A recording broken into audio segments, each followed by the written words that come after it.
십자가에서 치르신 값이라는 제목으로 하나님의 은혜를 함께 나누고자 합니다. 제가 개인적으로 축구를 좋아하는 편은 아닙니다. 그런데 제가 리오넬 메시라는 축구 선수는 제가 알고 있습니다. 혹 축구 팬이시라면 3년 전 7월쯤 메시가 바르셀로나와 4년간의 재계약을 맺는 것을 아실 것입니다.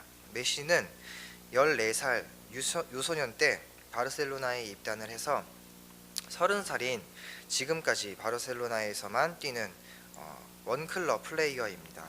보통 유명한 축구 선수들은 여러 클럽들을 옮겨 다니면서 자기 몸값을 올리지만 세계 최고의 메시는 바르셀로나에만 있습니다. 지난해 맨시티에서 1900억의 이적료를 준다고 해도 이 메시의 선택은 역시 바르셀로나였습니다. 메시는 8살 때부터 축구를 했는데 정말 잘했습니다. 여러 구단에서 그의 천재성을 보고 스카우트하려고 했지만 포기했는데 왜 포기했냐 하면은 이 메시의 키 때문입니다. 현재 메시는 169cm인데 12살 때에는 140cm였고 또 13살부터는 전혀 키가 크지 않았습니다. 그래서 성장 호르몬 결핍의 병 때문인데 한 달에 호르몬 주사비만 $900였습니다. 그렇기 때문에 누구도 이 메시를 데리고 가려고 하지 않았었는데 바르셀로나는 병도 있고 또 키도 작은 이 14살의 메시에게 연봉 8,500만 원을 주면서 모든 치료 비용을 무상으로 지불하는 값을 치르고 그를 스페인으로 데려갔습니다. 우리 믿는 사람들을 표현대로 하자면 이 메시는 바르셀로나의 은혜를 입은 것입니다. 그랬기 때문에 그는 바르셀로나가 없었다면 지금의 그는 없었을 것입니다. 그리고 그는 바르셀로나가 없었다면 지금의 나는 없습니다 라고 말하면서 더 많은 돈과 더 좋은 대우를 해준다고 부르는 곳이 있어도 바르셀로나를 절대 떠나지 않았습니다. 이것이 은혜 받은 자의 자연스럽고 또 당연한 마땅한 반응입니다. 그런데 생각해보면 은혜 받았다라는 말은 메시보다는 우리에게 더 합당한 말입니다. 메시가 바르셀로나에서 받은 은혜가 결국엔 돈입니다. 우리가 하나님께 받은 은혜는 하나님의 아들입니다. 은혜로 무엇을 받았는지만 따져봐도 메시보다 우리가 더 은혜를 받았다는 것을 더 비교할 수 없는, 감당할 수 없는 은혜를 받았다는 것을 알 수가 있습니다.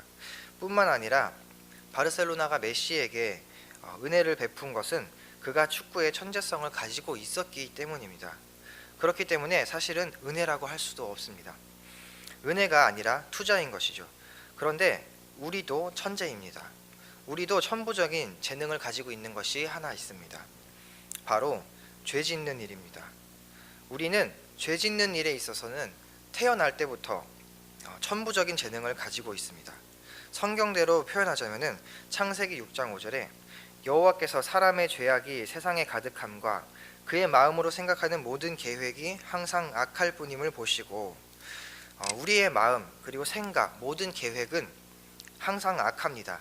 메시에게는 축구의 천재성 그리고 가능성이 있었기 때문에 바르셀로나가 그에게 은혜를 베푼 것은 그럴만합니다.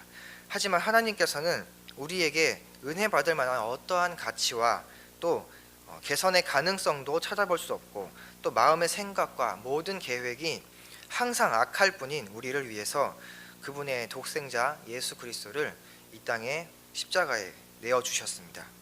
그렇기 때문에 메시가 받은 은혜와 우리가 받은 은혜는 차원이 다른 은혜입니다. 그런데 문제는 메시는 겨우 몇 푼의 은혜를 받고서도 1900억의 유혹과 시험에도 흔들림이 없이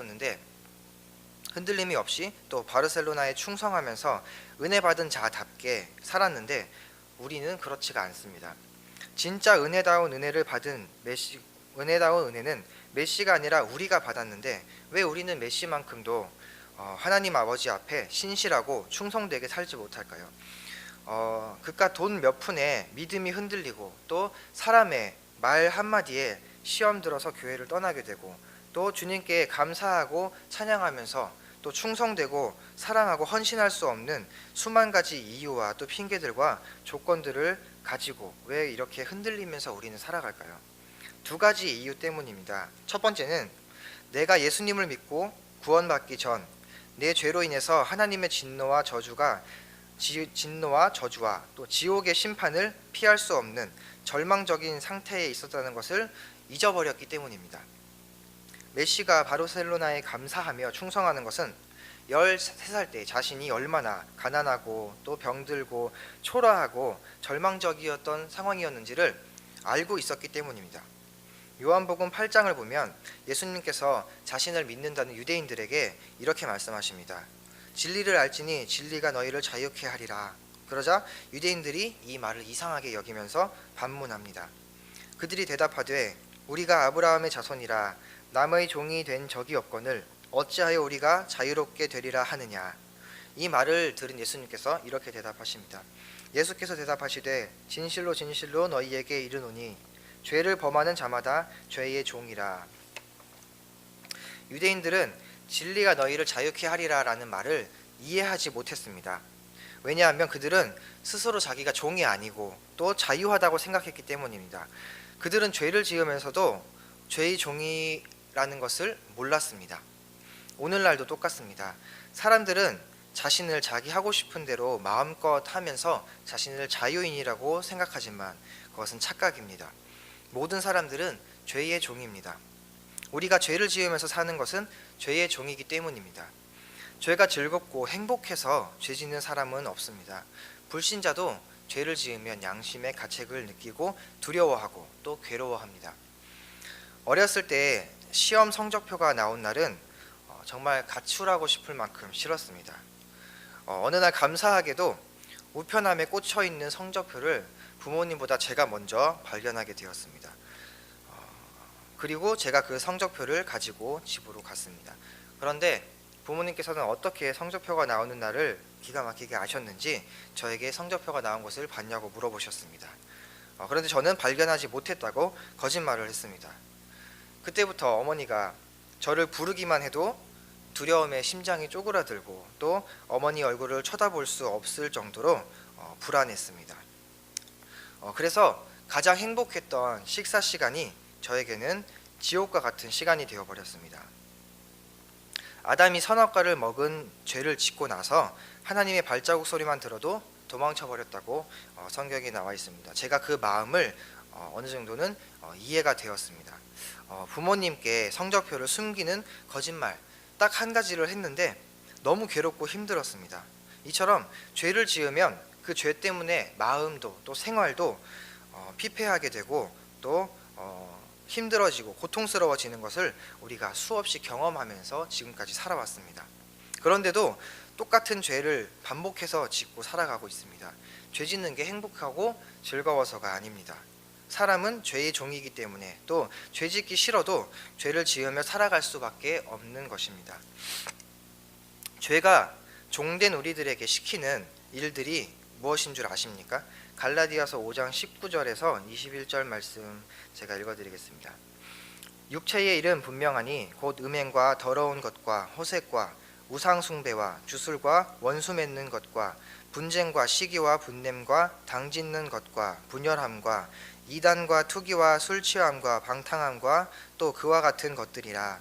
전에 너희에게 경계한 것 같이 경계하노니 이런 일을 하는 자들은 하나님의 나라를 유업으로 받지 못할 것이요. 누군가 원수 맺고 한번 일주일 정도만 한번 싸워보시면 알 수 있을 것입니다. 누군가 시기하고 질투하며 싸우게 된다면 그 화해하지 않고 그 있는 기간 동안 성격 파탄에 또 삶은 피폐해지고 매일매일 하루하루가 지옥 같은 삶일 것입니다. 그리고 술 취하고 흥청망청 방탕하게 노는 것이 하루 이틀은 재밌지만 한 달 내내 그렇게 살게 된다면 먼저는 통장에 구멍이 날 것이고 또 두 번째 위장에 구멍이 나고 부모 자식 간에 또 친구 간에 인간관계에도 구멍이 나서 인생이 망가져 버릴 것입니다. 내 인생만이 아닙니다. 우리가 죄의 종으로 또 죄가 시키는 대로 살게 된다면 우리가 사랑하는 소중한 가족들과 또 이웃들까지 인생을 부숴버릴 것입니다. 그래서 동서고금을 막론하고 이런 일은 악한 일이니까 하지 말아야 한다고 유치원 때부터 가르치고 또 배우면서 그렇게 이런 죄들로 인해서 자신과 사랑하는 사람들을 상하게 하고 망하게 한다고 우리가 배웠습니다.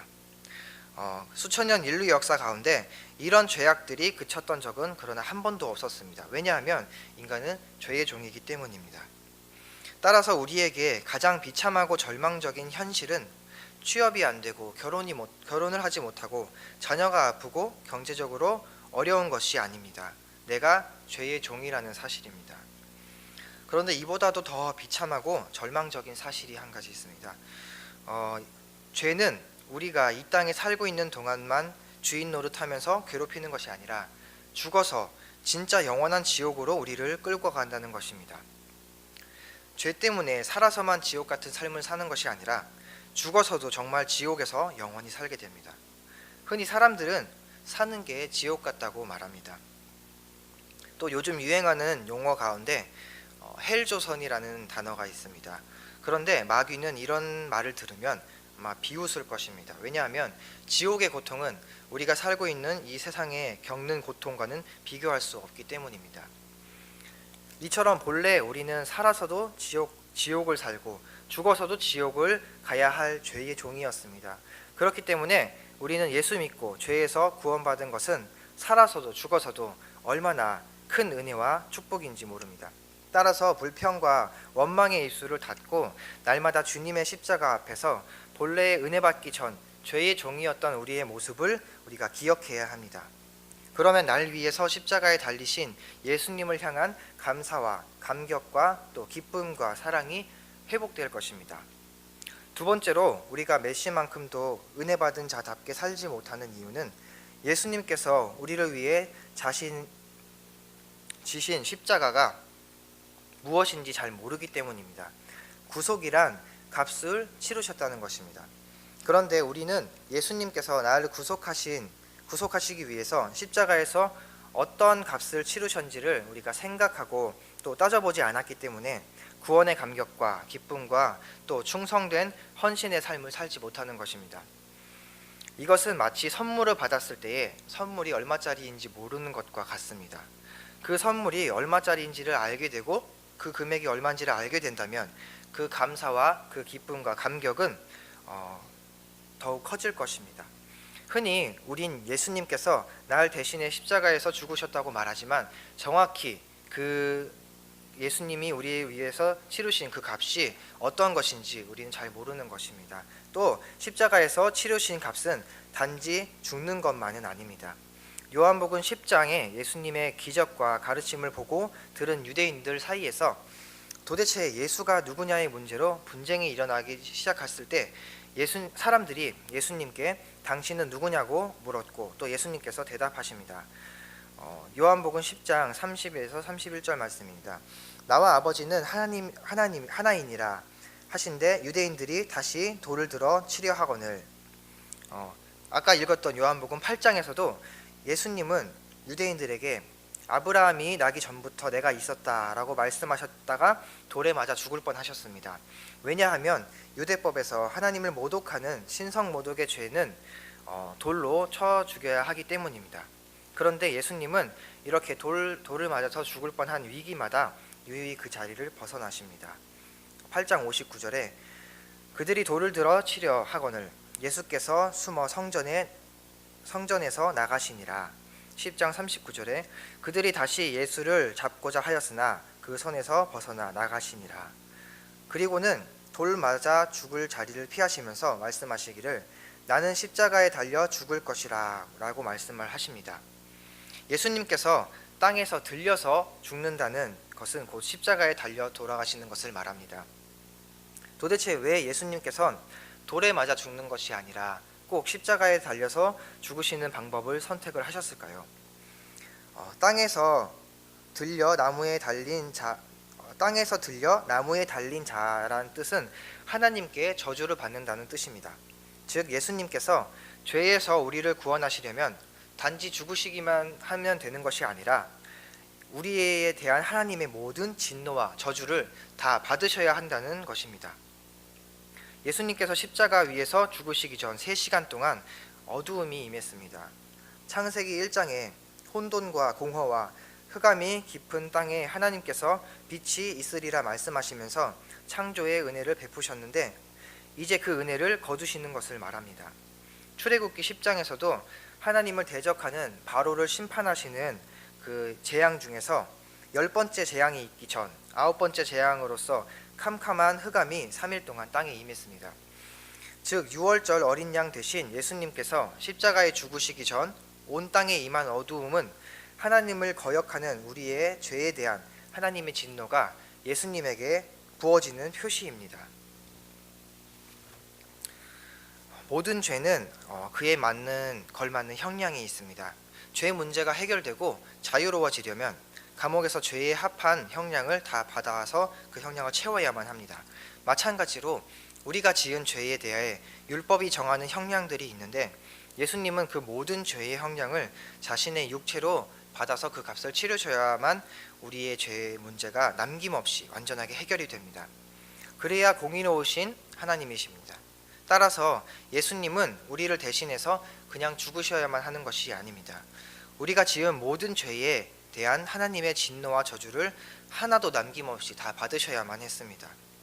이것이 예수님이 지신 십자가요, 또 우리를 죄에서 구원하시기 위해 예수님께서 치르신 구속의 값입니다. 그럼 죄인을 향한 하나님의 진노와 저주와 심판의 끝, 예수님께서 십자가에서 마지막으로 치루어야 하실 그 값은 무엇일까요? 하나님과의 관계가 끊어지는 것입니다. 즉 하나님께로부터 버림받는 것입니다. 흔히 예수님께서 지신 십자가를 가시면류관을 쓰고 또 손과 발에 못이 박히면서 십자가에서 당한 극심한 육체적인 고통이라고 생각을 합니다. 하지만 만약 여러분이 예수님께서 우리를 위해 지신 십자가가 단순히 예수님이 채찍질 당하고 또 손에 못이 박히시고 십자가에 달리셔서 육체적 모든 고통을 당하시는 것이라고 생각한다면 예수님 대신 차라리 십자가에 거꾸로 매달려 순교한 베드로, 그리고 온몸에 껍질이 벗겨져서 죽임을 당한 바돌로메, 그리고 이교도의 종교의식 제물이 되어서 사자가 찢겨진 마가가 더욱 위대할 것이라고 생각할 수 있습니다. 왜냐하면 이들은 예수님보다 더 오랜 시간 그리고 더 끔찍한 육체적 고통을 받았기 때문입니다. 예수님께서 지셔야 했던 십자가가 무엇인지는 십자가 위에서 예수님께서 외치셨던 절규를 통해서 알 수 있습니다. 우리가 읽은 46절 말씀인데 제가 한번 읽어드리겠습니다. 제9시쯤에 예수께서 크게 소리질러 이르시되 엘리 엘리 라마 사박다니 하시니 이는 곧 나의 하나님 어찌하여 나를 버리셨나이까 하는 뜻이라. 하나님께서 영원 전부터 하나님과 하나이신 독생자를 버리신 것입니다. 원래는 하나님을 거역하고 죄의 종된 우리가 하나님께 버림받아야 마땅한 것인데 하나님은 우리를 대신하여서 하나님의 아들이신 예수님을 버리신 것입니다. 혹시 예수님의 겟세마네 기도를 기억하십니까?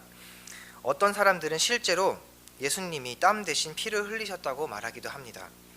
이것을 혈한증이라고 하는데 이 병은 극심한 정신적 혼란과 스트레스 그리고 극도의 공포를 겪는 사람들에게 발생하는 것으로 땀샘에 있는 모세혈관을 파괴하는 화학 성분이 몸에서 나와서 소량의 피가 땀샘에 들어오게 되는 증상을 말하는 것입니다.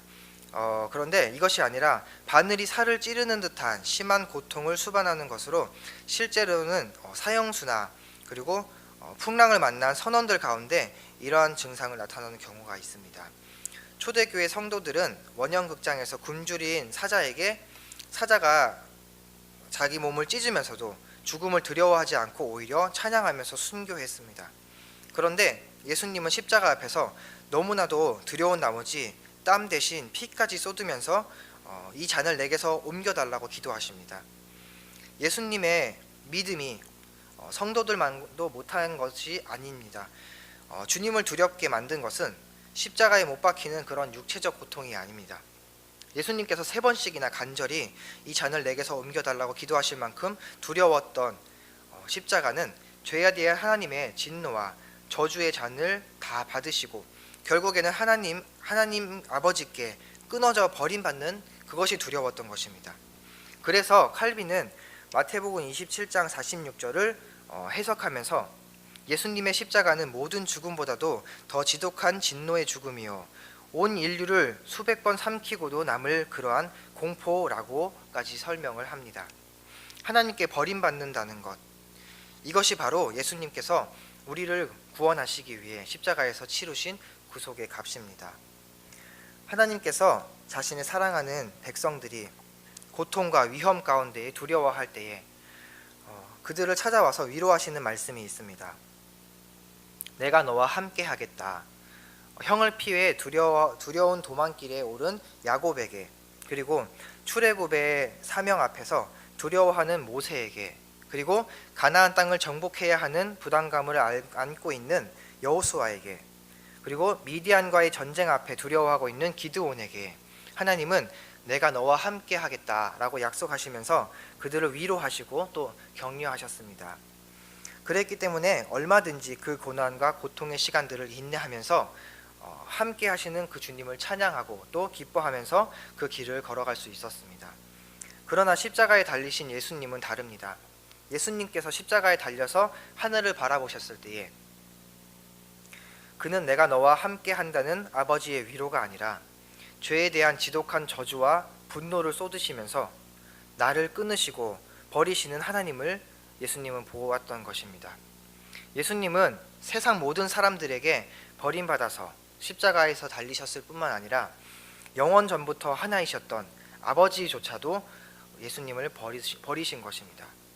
우리가 버림받아야 하는데 예수님이 대신 버림을 받으셨습니다. 이것이 예수님께서 십자가에서 치르신 값입니다. 말씀의 결론을 내려고 합니다. 2005년 3월 20일 옥하는 목사님께서 날마다 십자가를 보라는 제목으로 설교를 하신 적이 있었습니다. 평생 목회를 하셨고 또 은퇴하셔서 원로 목사가 되기까지 오랫동안 목회를 하셨지만 영적으로 무너져서 힘들었던 목사님은 당신이 어떻게 구원의 감격과 기쁨을 다시 회복하게 되었는지를 그 설교를 통해서 말씀해 주셨습니다. 목사님은 안희숙 사모님의 설교 테이프를 들으시면서 이 사람은 나하고 똑같은 예수를 믿는데 감옥에서 그 지독한 고생을 하면서도 어떻게 주님을 향해 한결같은 믿음과 사랑을 유지했을까 의아해하셨습니다. 그리고는 안희숙 사모님이 하신 말 가운데서 그 답을 찾게 됩니다. 이 안희숙 사모님이 하신 말입니다. 여러분, 저는요 감옥에서 배고프다고 한 번도 물어본 적이 없어요. 그렇게 평양 형무소 혹독한 추위에 밤새도록 떨면서 잠을 못 자고 춥다고 울어본 적이 없어요. 그러나 나를 위하여 하나님의 아들 예수님이 십자가에 돌아가셨다는 그 사실을 생각할 때마다 나는 계속 울었어요. 여름에는 울어도 괜찮은데 겨울에는 눈물을 흘리니까 눈가가 얼어붙고 헐어서 눈물이 진물이 되고 곤물이 되어서 눈가에 더덕더덕 붙고, 그래도 예수님의 십자가의 사랑을 생각하면 나는 그래도 울었어요. 이 안희숙 사모님이 그 고난의 길, 그 힘든 길을 십자가 이길 수 있었던 힘이 십자가에서 나왔다는 것을 이 옥하는 목사님은 깨달았던 것입니다. 그래서 날마다 십자가를 바라보았더니 그때부터 영적으로 무너진 목사님의 마음과 또 영혼에 새 힘이 부어지는 것을 경험하시면서 십자가 구원의 은혜의 감격과 또 기쁨을 회복하셨습니다. 그렇기에 성도들에게도 아무리 바빠도 하루에 10분만 십자가를 바라보고 또 하루 10분만이라도 십자가 밑에 흘러내리는 피에 손을 담그라고 그렇게 성도들에게 도전을 하셨습니다. 사랑하는 성도 여러분, 구원의 감격과 기쁨이 혹시 식어지셨습니까? 메시가 받은 은혜와는 감히 비교할 수 없는 하나님의 크신 은혜를 우리가 받았지만 은혜 받은 자다운 삶의 모습과 열매가 없으십니까? 그렇다면 십자가를 바라보시기 바랍니다. 십자가 앞에서 죄의 종살이 하던 내가 얼마나 비참하고 절망적인 상태였는지를 다시 한번 기억하고 예수님께서 나를 위해서 십자가에서 치르신 구속의 값을 생각해 보시기 바랍니다. 날마다 하루에 10분만이라도 예수 그리스도의 십자가를 한번 묵상해 보시기 바랍니다. 그러면 마르고 황폐한 땅에 흡족한 비가 내려서 땅이 부드럽게 되고 또 그 땅에 생명이 살아나는 것처럼 우리가 십자가를 바라볼 때에 돌처럼 굳어진 우리의 마음이 살처럼 부드럽게 되고 또 구원의 감격과 기쁨과 또 사랑이 새 생명처럼 회복되고 되살아날 것입니다. 함께 찬양 한 곡 하고 기도하고 예배 마치겠습니다. 찬송가 292장 함께 찬양하겠습니다.